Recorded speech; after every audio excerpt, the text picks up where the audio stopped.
Switzerland का दूसरा बड़ा बैंक क्रेडिट स्विस अपनी खराब आर्थिक सेहत की वजह से दुनिया भर में चर्चा का विषय बना हुआ है। फाइनेंशियल मार्केट के जानकार क्रेडिट स्विस को अमेरिकी बैंक लीमन ब्रदर्स से जोड़कर देख रहे हैं। 2008 की मंदी में लीमन ब्रदर्स दिवालिया हो गया था। आर्थिक चुनौतियों की वजह से साल भर में क्रेडिट स्विस का मार्केट कैप 60% से ज्यादा घट चुका है।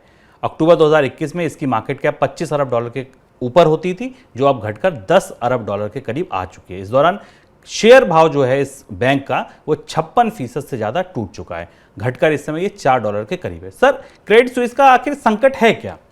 क्रेडिट स्विस में तीन तरीके का संकट है और क्रेडिट स्विस को लेकर पूरी दुनिया के बाजारों में काफ़ी बेचैनी भी है। दो महत्वपूर्ण चीज़ें जो क्रेडिट स्विस के साथ पिछले एक साल के दौरान हुई।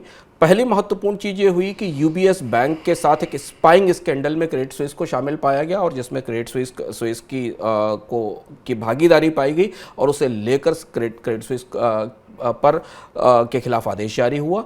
दूसरा, एक माफिया गैंग को फिनांस करने के मामले में क्रेडिट स्विस काफ़ी विवाद में रहा यूरोप में। और अब ताजी घटनाक्रम जो शुरू हुए वो यूरोप में ब्याज दरें बढ़ने के कारण, बॉन्ड्स डिफॉल्ट के कारण शुरू हुए। आज क्रेडिट स्विस की जो स्थिति हमको बाजार में दिखाई दे रही है उसकी वैल्यू 10 आधी रह गई है। उसमें सबसे बड़ी वजह यह है कि क्रेडिट स्विस के क्रेडिट डिफॉल्ट स्वैप में तेज रिकॉर्ड बढ़ोतरी हुई है। क्रेडिट डिफॉल्ट स्वैप ये बताते हैं कि किसी बैंक या किसी कंपनी के जब इनकी कीमत बढ़ती है तो ऐसा पता चलता है कि किसी कंपनी या बैंक के डिफॉल्ट होने का खतरा कितना ज़्यादा है। और यही वो बेचैनी है जिसके कारण पूरी दुनिया में एक किस्म से लीमन ब्रदर्स की वापसी का खतरा हमें दिखाई दे रहा है क्रेडिट स्विस के साथ। हालांकि क्रेडिट स्विस और लीमन ब्रदर्स की परिस्थितियाँ बिल्कुल विपरीत हैं, लेकिन क्रेडिट स्विस को लेकर बेचैनी है। सबसे ऊपर क्रेडिट स्विस के प्रमुख ने अपने निवेशकों को, अपने कर्मचारियों को एक चिट्ठी भेजी। उस चिट्ठी में संकेत भी दिया कि दबाव है, लेकिन उनका कहना है कि अगले 100 दिनों में वो बैंक को रिवाइव करने के लिए, रिवैम्प करने के लिए नए सिरे से एक कार्यक्रम लेकर आएंगे। स्विट्जरलैंड का दूसरा सबसे बड़ा बैंक है। हमें ध्यान रखना ज़रूरी है कि बैंकिंग, किसी एक छोटे से बैंक का भी संकट में फंसना पूरी दुनिया में घबराहट की वजह इसलिए बनता है क्योंकि बैंक्स इंटरकनेक्टेड होते हैं। या तो वो निवेश कर रहे होते हैं या उनके प्रोडक्ट्स में, उनके बॉन्ड्स में लोगों का निवेश होता है। और इसलिए यूरोप का बाजार वैसे भी इस समय चौतरफा ऊर्जा की कीमतों के कारण, पाउंड की कमजोरी के कारण, यूरो की कमजोरी के कारण सहमा हुआ है।